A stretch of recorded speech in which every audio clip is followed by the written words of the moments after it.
우리가 9월부터는 열왕기하 말씀을 묵상하게 됩니다. 그래서 오늘은 열왕기하 1장 13절부터 16절까지 말씀입니다. 구약 성경 열왕기하 1장 13절부터 16절까지 말씀. 13절부터 16절까지 말씀을 제가 봉독하겠습니다. 왕이 세 번째 50부장과 그의 군사 50명을 보낸지라. 셋째 50부장이 올라가서 엘리야 앞에 이르러 그의 무릎을 꿇어 엎드려 간구하여 이르되 하나님의 사람이여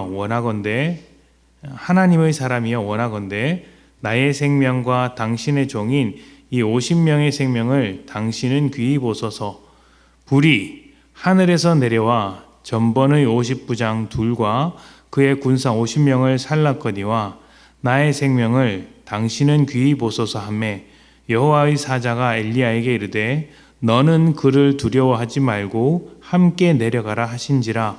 엘리야가 곧 일어나 그와 함께 내려와 왕에게 이르러 말하되 여호와의 말씀이 내가 사자를 보내 에그론의 신 바알세붑에게 물으려 하니 이스라엘에 그의 말을 물을 만한 하나님이 안 계심이냐.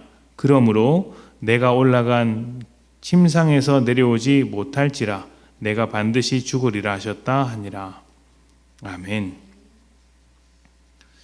아이를 키우다 보면 썩 기분 좋진 않지만 또 내키지는 않지만 혼을 내야 할 일들이 생깁니다.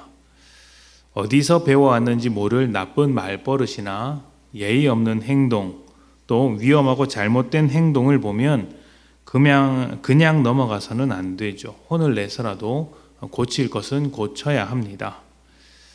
예전에 저희 집 아이가 잘못해서 아주 크게 혼을 낸 적이 있습니다. 한두 번 있었던 것은 아니고요. 종종 있는데 꽤 오래전 일이긴 한데 아이가 이제 유치원을 다니기 시작하면서 혼자 이렇게 막 화를 내더니 나쁜 말을 내뱉은 것입니다. 심한 욕설을 한 것은 아니지만 그래도 선을 넘는 말이었기 때문에 크게 혼을 내고 벌을 세운 적이 있습니다. 벌이라고 해봐야 이제 벽을 보고 세워 있는 것이거나 아니면 방이나 거실에 혼자 이렇게 생각하도록 두는 것인데 꽤 오랜 시간 동안 혼자 그렇게 생각하게 있었던 것 같습니다. 자, 그런데 제가 한 번 혼을 내고 끝내지 않고 오랫동안 혼자 벌을 준 이유가 무엇일까요? 혼자 시간을 보내면서 앉아 있으라고 한 이유는 무엇일까요? 반성하라는 의미도 있지만 사실은 그 아이의 입에서 들어야 할 말이 있기 때문입니다. 무엇을 잘못했는지 또 앞으로 어떻게 할 것인지 스스로 말할 때까지 기다리는 것이죠.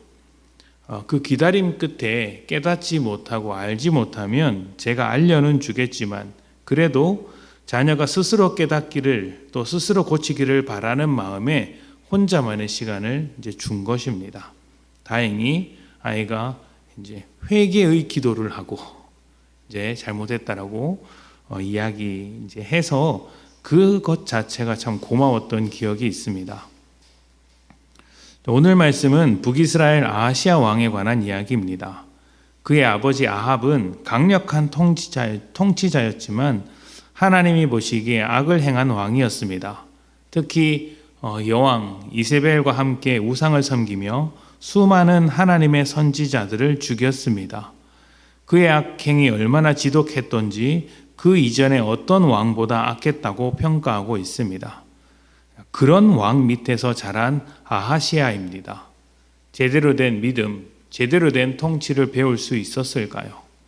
하나님의 말씀을 듣는 왕이 되었으리라고는 기대하기가 어렵습니다. 아합의 뒤를 이어 아하시야가 왕이 되었을 때 난간에서 떨어져 크게 다쳤습니다.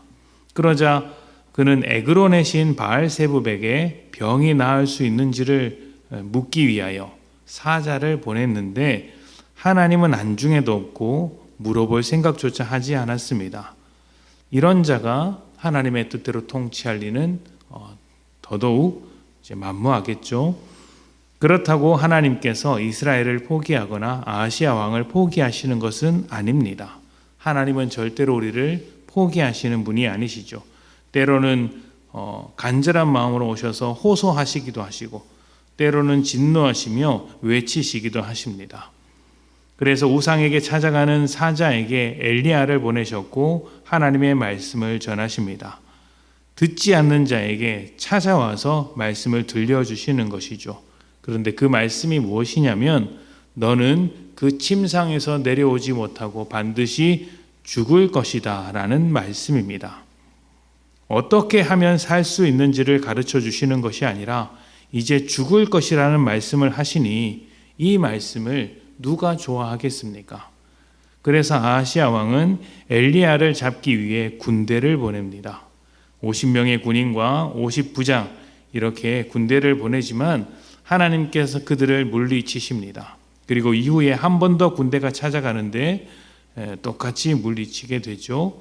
세 번째 군대가 찾아갔을 때 그 지휘관이 겸손하고 낮은 마음으로 엘리야에게 요청을 합니다. 그리고 그제서야 하나님은 엘리야에게 이제 왕에게 가라라고 말씀하시죠. 왜 이런 일들이 일어났을까요? 굳이 죽을 것이라고 말씀을 하셨고 군대를 물리치시며 이렇게 나중에서야 보내시는 이유가 무엇일까요? 일단 아하시아가 죽는 일은 자기가 떨어져서 생긴 일이지 하나님께서 무슨 벌을 주셔서 죽이셨던 것은 아닙니다. 하나님께서 죽을 것이라고 하신 것도 하나님을 찾지 않고 우상만 찾으면 답이 없다는 것을 가르쳐 주신 것이죠. 그렇다면 아하시아는 무엇이라고 해야 하겠습니까? 그렇게 찾아와서 우상에게 답을 찾으려고 하는 자신의 죄를 회개하고 하나님 저를 구원해 주십시오라고 이야기하는 것이 합당합니다. 지금 하나님은 아하시아에게 듣고 싶은 말씀이 있는 것입니다. 듣고 싶은 말이 있는 것이죠. 부모가 아이에게 듣고 싶은 말이 있듯이 하나님도 그런 것이죠. 하나님의 뜻대로 통치할 마음이 전혀 없고 우상에게만 찾아가는 아하시아가 자기의 죄를 자복하고 하나님의 구원과 도우심이 필요하다는 그 고백을 기다리고 계신 것입니다. 그래서 너는 죽을 것이다. 누구로부터 도움을 얻고 싶으냐 이렇게 말씀하고 계시는 것이죠.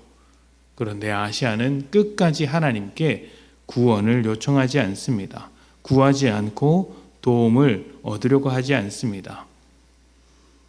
우리는 하나님 앞에서 또 특히 하나님의 말씀 앞에서 아하시아와 같은 고집을 피울 때가 많습니다. 그리고 하나님은 그러한 우리의 고집을 꺾기 위해 기다리시죠. 하나님 앞에서 고집을 꺾고 우리의 죄를 인정하시기까지 기다리시는 분이 하나님이십니다. 우리의 고백을 듣기 위하여 지금도 우리의 말에 귀를 기울이고 계시는 것일지도 모르겠습니다. 여러분에게 삶의 다양한 일들이 벌어질 때 때로는 하나님께서 그 일을 통하여서 여러분에게 듣고 싶어 하신다는 것을 기억하십시오. 고백을 통하여서 하나님께로 더 나아오기를 원하시는 것입니다. 말씀하시는 하나님, 인도하시는 하나님께 하나님의 말씀을 듣고 또 그 들음으로 살겠다라는 고백으로 응답하십시오. 하나님께서 오늘 여러분의 그 고백을 들으려고 하십니다. 우리의 고집을 꺾고 주님 뜻대로 살겠다는 그 고백을 통해 오늘 하루도 하나님의 은혜로 가득하시기를 축복합니다. 우리 함께 기도하겠습니다.